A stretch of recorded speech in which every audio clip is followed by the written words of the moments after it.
Chapter 14. Kethan, Pursuit. The cargo hold of the Mahara Sun became a steel coffin as the ship pitched forward into its dive. Kethan had made more combat drops than he cared to remember, but none had ever been flown with the reckless disregard for basic physics that this pilot seemed to favor. His knuckles went white around the edge of his seat. His boots braced hard against the deck plating that now seemed more wall than floor, as Caldramor's atmosphere clawed at them with frozen fingers. Beside him, Ferax, a former personal guard to Kethan and his family, now 2 on Ashla Spec Ops Team Gamma, sat with the comfortable ease of someone who had made this descent before, judging by the almost bored expression on his face. Ferax glanced at the droid sitting motionless in the adjacent seat, its 4 arms retracted and maglocked to avoid becoming projectiles during the violent maneuvering. "How come you're not flying?" Ferax asked. "Some bet they have going about who's the better pilot," anyone responded, referring to his 2 comrades in the cockpit. "Settling a bet?" "On a mission." Ferax shook his head, disbelief evident in his tone. "Unreal." Kethan, hearing the conversation while still bracing himself against the steep descent, side-eyed Ferax with a look that could have melted transparasteel. "Don't worry," Ferax said, raising his voice over the screaming engines. "These are the right guides for this mission." The words had barely left his mouth when the sun pulled out of the dive with enough force to compress Kethan's spine into his pelvis. His internal organs felt like they were trying to exit through his boots. Then the ship rolled hard to port, throwing them sideways. Kethan silently cursed the Jawa pilot, or was it the Ewok? That sent them weaving through the ice canyons and pillars that he glimpsed in flashes through the viewport. His internal alarm was going off. They were flying like a man running through a forest at midnight. Eventually, you hit a tree. He turned another glare on Ferax, this one edged with genuine irritation. "They come to this planet often," Ferax offered, his tone taking on the careful neutrality of someone trying to diffuse a superior's temper. "This speed is normal for their approach." Kethan wasn't buying it. Then the Mahara Sun stopped. Not slowed. Stopped. Kethan's body tried to continue forward while his seat harness held him back, and the whiplash sent stars shooting across his vision. Around him, he could hear the other 2 members of his hand-picked makeshift team, Alpha 4 and Alpha 6, fighting to suppress their laughter. Poorly. "Remind me!" Kethan ground out through clenched teeth. "Why did we choose them?" The ship hovered now, engines thrumming with barely contained energy as they waited for landing clearance. "These guys fit right in, boss. In places like this." Ferax leaned closer, lowering his voice despite the engine noise. "Without them, we'd stick out like an Ornax's vesicle bulb." Kethan peered out the side viewport just as the ship suddenly dropped into the vent. The walls of Petrichor rose around them, ancient ice, volcanic rock, and the scars of 1,000 docking maneuvers. Then another jarring halt as the ship settled onto a landing platform deep within the core vent's throat, dust swirling in the backwash of their repulsors. "You're sure this is the right place?" Kethan asked, still gripping his seat tightly and staring out the viewport as if an answer might materialize in the settling debris. Ferax nodded. "Your intel suggested Mira's ship could have come into contact with a pirate corsair, right?" "Yes." Kethan's voice went flat, factual, the tone he used when discussing tactical assessments rather than his sister's probable fate. 2 local scouts found the wreckage. The blaster scoring and stripping of the ship's engines indicate pirate involvement. He didn't mention the blood they'd found, didn't mention that the canopy had been breached. Some details were better left unspoken until they became unavoidable. Ferax nodded. "Then, Taktu tells me this is the right place to be." He paused and let the ship settle. Once the engines cut off, he added, "It's a pirate's paradise." Kethan hesitated, his mind cataloguing the crew of this rust bucket they'd hired. Which one is he again? The furry one? Or the one that smells funny? Before Ferax could answer, Taktu and Darby emerged from the cockpit, the Jawa's small frame moving with the quick, agitated energy of someone who'd heard something they didn't appreciate. He launched into a rapid-fire stream of Jawese, his tone making translation unnecessary. Whatever Kethan had just said, it hadn't been received well.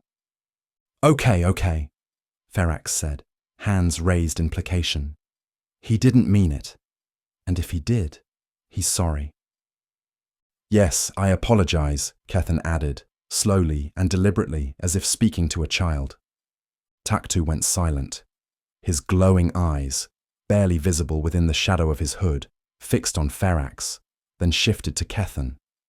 Then the Jawa fired off a few more words and stalked down the ramp, leaving the scent of ozone and old machinery in his wake. What did he say? Kethan asked. He says you have a peculiar aroma as well, Ferax replied, barely suppressing a grin. A pause allowed the humor of it all to sink in as the team chuckled.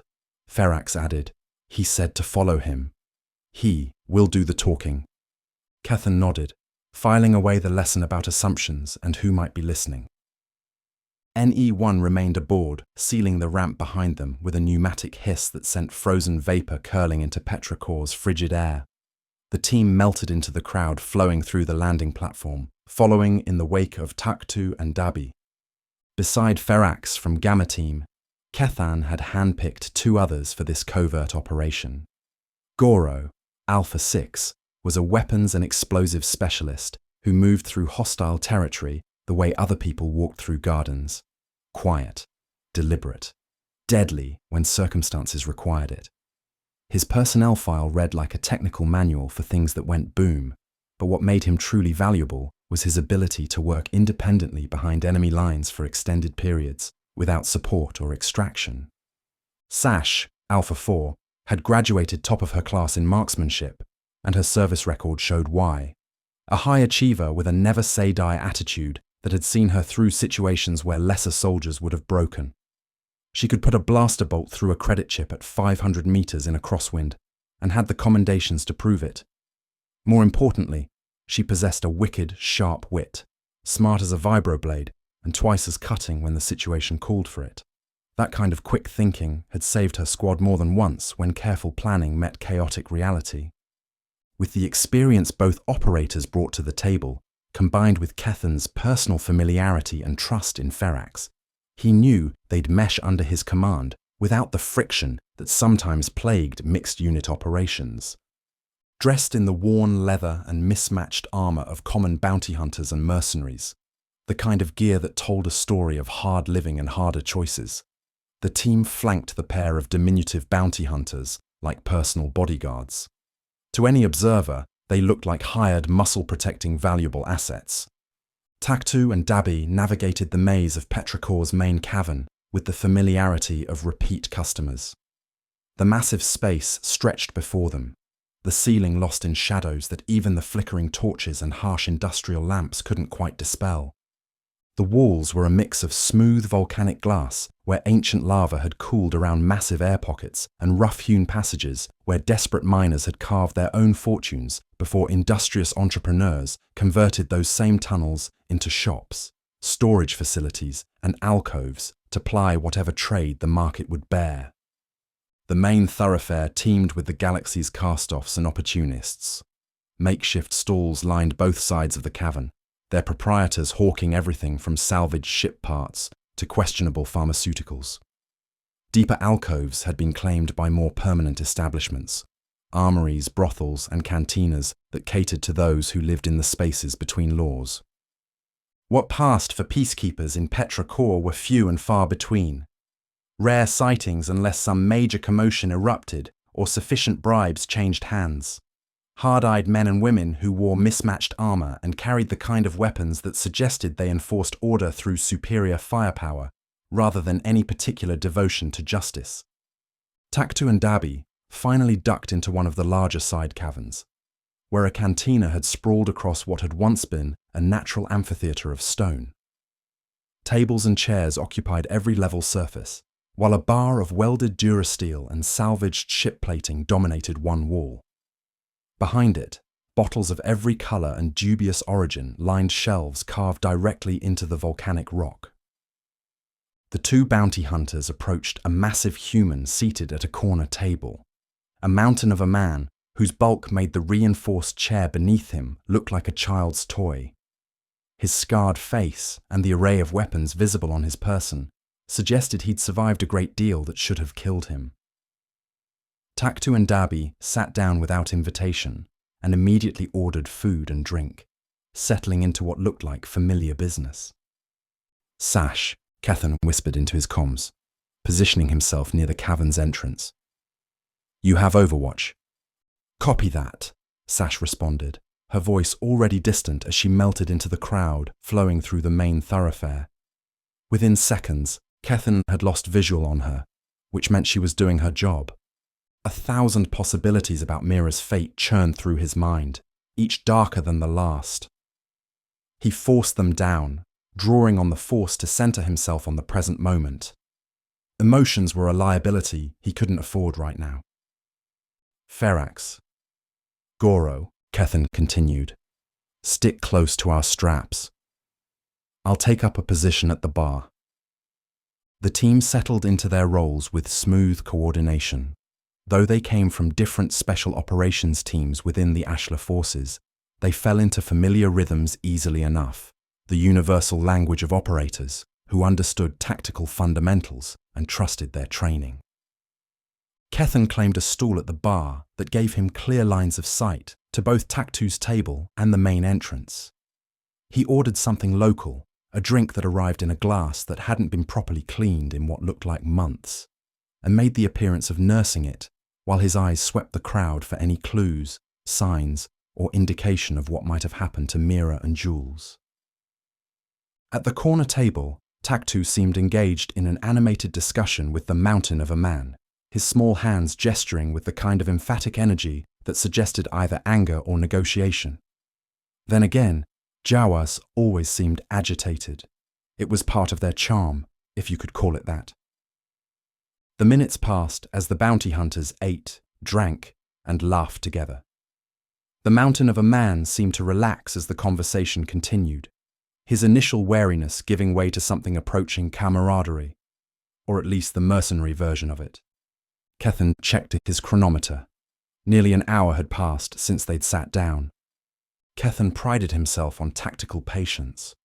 He had waited in ambush positions for days, watched enemy movements for weeks, let campaigns unfold over months when strategy demanded it. But when the person in danger was Mira, every minute stretched like hours, and the need for information became a physical ache that no amount of discipline could fully suppress. "Anything useful?" he asked Ferax over comms. "He's asking about any chatter amongst the pirates. Big scores lately," he responded, his voice low and steady, as he translated the rapid-fire Jawais. His position near a support pillar gave him clear audio on the conversation, while maintaining the appearance of a bored bodyguard. "Apparently hostages can bring a mountain of shale markers in ransom," he added. That news would have been positive for Kethan had they received a ransom message. But after more than a month of silence, ransom didn't seem plausible. Dead captives didn't generate income, but neither did ones you intended to keep. The possibilities that remained were all darker. "Anything about human cargo?" Kethan asked, his voice barely a whisper into his collar mic. Ferax adjusted his earpiece, tilting his head slightly to catch the conversation over the cantina's ambient noise. The rough laughter of men who'd learned to find humor in terrible things. The occasional curse in a dozen different languages. After a moment, he answered, "No, not yet." "Guys," Sash cut in, her voice carrying the kind of controlled urgency that made Kethan's hand drift toward his concealed lightsaber. "Check out the group north of your pos, heading your direction." Kethan slowly swiveled on his bar stool, his movements casual, unhurried. Just another bored patron watching the crowd. He looked toward the main walkway that fed into the cantina, letting his eyes track along the flow of traffic. It took him only seconds to realize what had caught Sash's attention. The orange flight suit stood out like a flare in the darkness against all the worn leather, mismatched armor, tactical gear, and weather-stained cloaks that comprised the cantina's usual palette. Its wearer had attempted to blend in by adding a protective vest and shoulder guards, but the bright color was unmistakable, impossible to miss. Through her elevated position in the main cavern, Sash had her scope trained on the approaching group. She could make out details that the others couldn't. The patch on the flight suit's shoulder that bore the emblem of one of House Rye's fighter squadrons. The Ashla insignia had been torn off, a jagged rip in the fabric where it once sat over the heart. Kethan didn't need a scope to know the suit most likely belonged to Juls. His blood began to boil even as his exterior remained perfectly calm, the kind of cold fury that made him dangerous rather than reckless. If they had Jules's flight suit, they knew what happened to Mira, and whoever wore that suit was about to tell him everything. "Hold position," Kethan whispered, his tone so cold and unemotional it could have frozen the air itself. "I've got this." He stood with deliberate casualness, left a few credits on the bar that would cover his untouched drink, and walked toward the cantina's entrance. He angled his approach to intersect the incoming group, just another patron heading out into the main cavern, his face still obscured by the wrapped scarf. As the group drew closer, 5 of them he counted, all armed, all wearing the swagger of those who took what they wanted. Kethan adjusted his trajectory slightly and brushed shoulders with the nearest pirate to the woman in orange. "Watch it!" the large man snarled, his voice carrying the kind of aggression that suggested he'd been looking for an excuse. He shoved Kethan backward with both hands, the force substantial enough to send a normal person stumbling.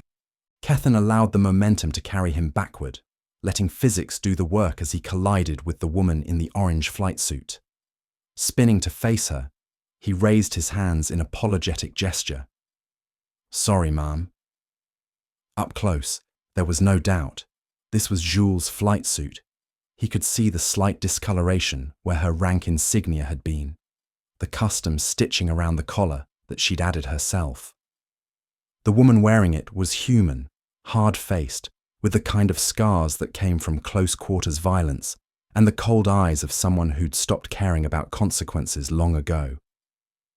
Kethan felt a heavy hand clamp down on his shoulder as the large pirate attempted to turn him back around, to continue the confrontation, to establish dominance, to show the rest of the cantina what happened when you disrespected one of their crew. Kethan flowed with the motion, using the man's own force to spin himself around. But as he came about, he swung his elbow in a tight, vicious arc that caught the pirate's jaw with the full weight of his rotating body behind it. The impact was precise, targeted at the mandibular nerve cluster, and devastatingly effective. The man's eyes rolled back as his brain tried to process the sudden explosion of pain, his knees buckling as his body's defense systems simply shut down non-essential functions. Before the large pirate had finished doubling over, Kethan delivered a swift kick to the man's knee, not hard enough to shatter it, but angled perfectly to hyperextend the joint. The pirate crashed to the stone floor with a howl that died in his throat as the pain from his jaw finally reached his consciousness. He curled into a ball, no longer a threat, no longer even a consideration. Kethan whipped around to find 2 blasters pointing at his face, the woman in orange and one of the remaining pirates, both having drawn with credible speed. Time seemed to slow as adrenaline sharpened his perceptions to crystalline clarity. He lunged to the side, his body already moving before conscious thought completed the command, while simultaneously raising his hand in a gesture that looked almost casual. The force answered his will like an old friend.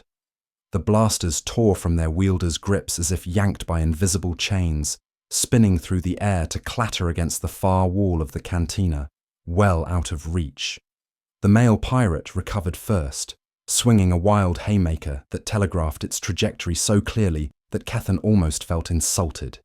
He slipped the blow with minimal movement, then countered with a precise strike to the man's clavicle.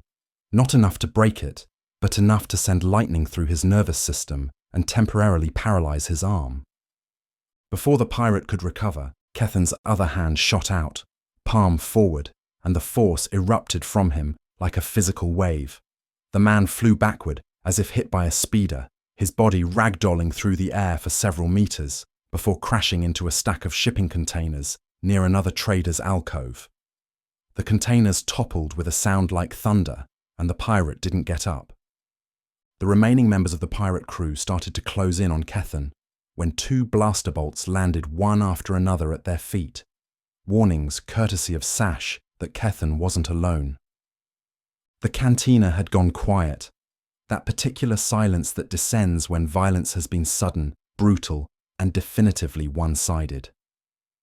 Everyone was watching now, except for the 2 remaining pirates who had seen enough and slowly faded backwards into the crowd. "You think anyone noticed?" Ferax spoke into his comms, his tone carrying sardonic amusement, even as he was already moving toward Kethan's pause. "Sash, stay frosty. Cover our exfil."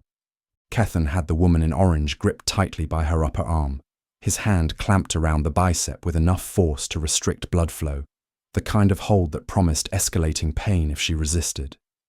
He met Ferax halfway across the cantina floor, dragging the struggling woman with him as she stumbled to keep up.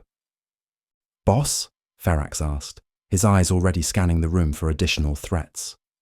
The other patrons were watching, but no one seemed inclined to intervene, and no peace enforcement in sight. Yet.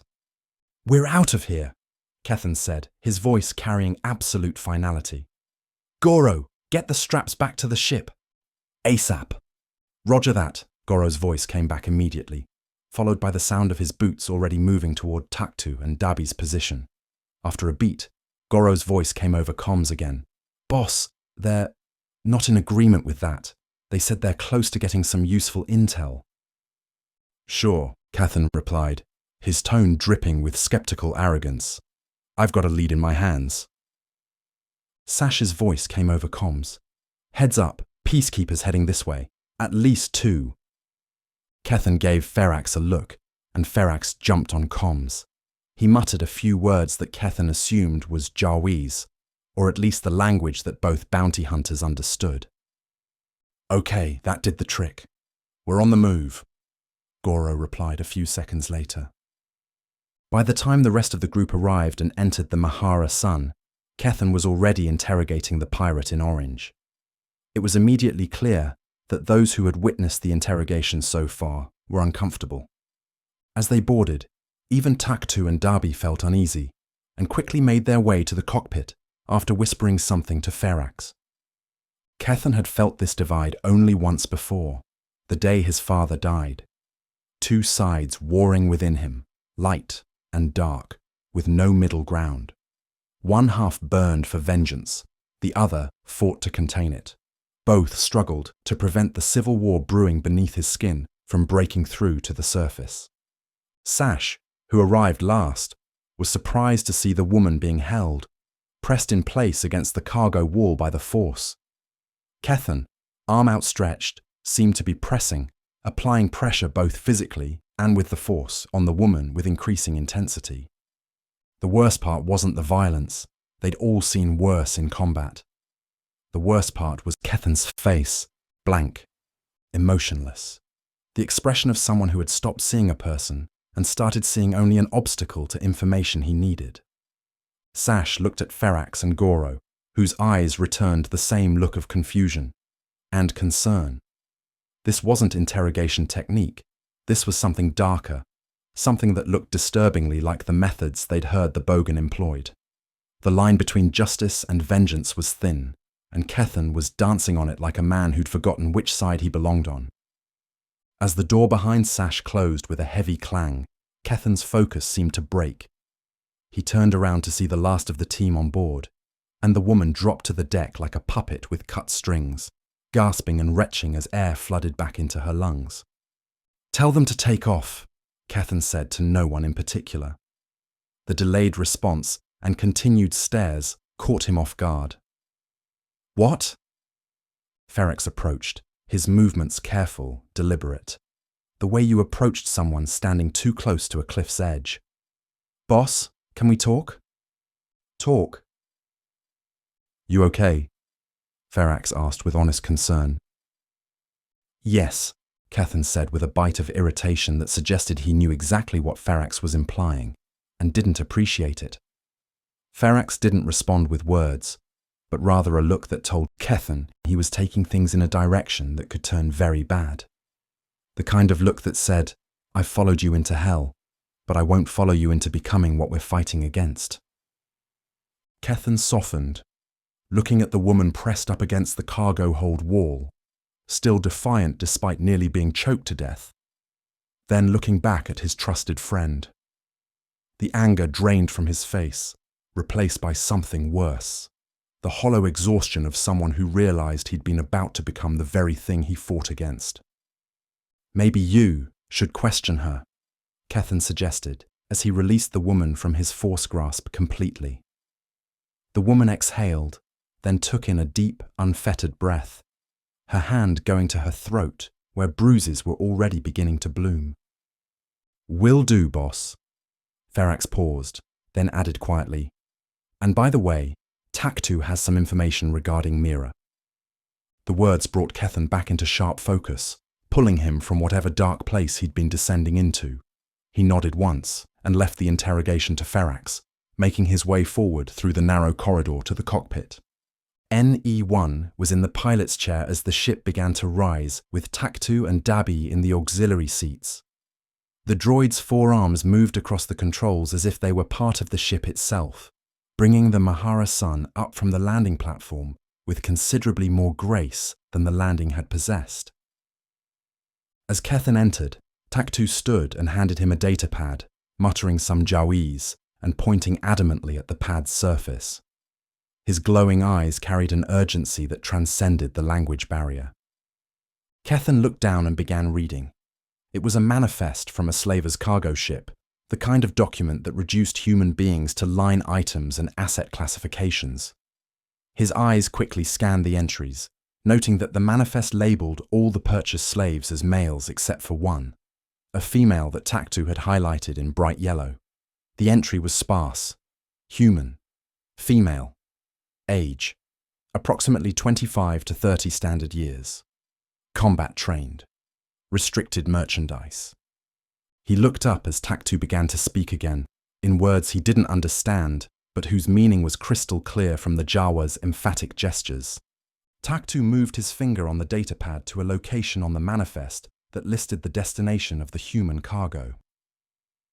"Utini!" Taktu explained excitedly, bouncing slightly on his small feet. "Utini!"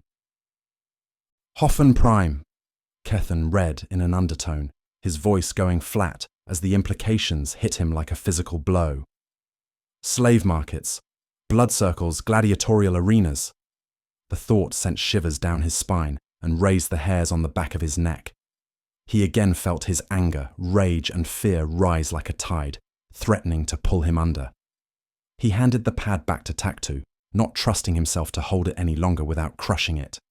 Kethan started to give the command to set a course for Hoffen Prime, Kagji, as it was known unofficially, when Ferax interrupted from the cargo hold entrance. "Boss," Ferax started, "we have news of Juls' whereabouts. She was sent to a mining colony as a slave." The news piled on, increasing his concern for his friends and family, as if large stones were being placed on his shoulders one by one, each heavier than the last. The weight of command had never felt more literal, more crushing. "Mira has been sent to the blood circles on Hoffen Prime," he said aloud, as much to process it himself as to inform Ferax. The two men stood in shocked silence. The cockpit, already cramped, seemed to shrink further as the implications settled over them like a heavy fog. Finally, Ferax spoke up. "NE1, Juls is on Moriata. Which is closer?" "Moriata," came the response from the droid, its mechanical voice carrying no emotion, no judgment, just cold fact. Which planet should I set a course for? Kethan thought, long and hard. His sister was fighting for her life in the blood circles, and he felt in his heart, through the Force, that she was still alive. The connection between them, forged in childhood and tempered through years of battle, still pulsed faintly across the void. She was alive. For now. But Juls, a friend and valued pilot who had served House Rye with distinction, was facing a fate as horrid as being buried alive. Mining colonies were death sentences measured in months rather than years. Backbreaking labor, toxic atmospheres, cave-ins, equipment failures, and the casual brutality of overseers who saw their charges as disposable assets. Every day delayed was another day closer to Juls, becoming just another statistic, another body left in some collapsed tunnel, because retrieving it cost more than the slave was worth. The thought of who to rescue first warred within him. Love for family or loyalty to those under his command. It was the kind of choice that defined leaders, the kind that haunted them for the rest of their lives, regardless of which option they chose. His father would have known what to do. His father always knew what to do. But his father was dead, killed by Carth Dral, while Kethan had been too far away to help. And now here he stood, faced with another impossible choice, another situation where doing the right thing could mean condemning someone else. Mira was a warrior, trained, deadly, resourceful. If anyone could survive the blood circles long enough for him to reach her, it was his sister. But Juls was a pilot, not a gladiator, not a miner. She was skilled in the cockpit, brilliant with vectors and timing and the 1,000 split-second decisions that separated a good pilot from a great one. Those skills meant nothing in the darkness of a mining shaft. "Set a course for Moriata," Kethan said, after a long pause that felt like an eternity compressed into seconds. "We get Juls first." The words hung in the air like an executioner's blade. He'd made his choice, the right choice, the only choice he could live with. Ferax put a hand on his shoulder, a gesture of support that said everything words couldn't. As NE1 began inputting the coordinates, Kethan turned to look out the viewport one last time in the direction of Hoffen Prime, toward Mira, and felt something inside him crack. Behind them, through the viewport, Caldramore fell away into the darkness of space, its frozen wastes already receding into memory. Somewhere in the black, on a world of blood and sand and screaming crowds, his sister fought for her life, and he was flying away from her. "Hold on, Mira," he thought, sending the words out through the force like a message cast into an endless void. "Just hold on a little longer." The stars stretched into lines as they jumped to hyperspace, and the choice, the terrible, necessary, unforgivable choice, became irrevocable. Kethan felt completely alone as the blue-white tunnel of hyperspace surrounded them, wondering if this was what his father had felt at Jolan in those final moments. The crushing certainty that no matter what you chose, someone you cared about would pay the price. The weight of command had never felt heavier, and somewhere in the back of his mind a darker thought whispered, "What if we're too late for both of them?"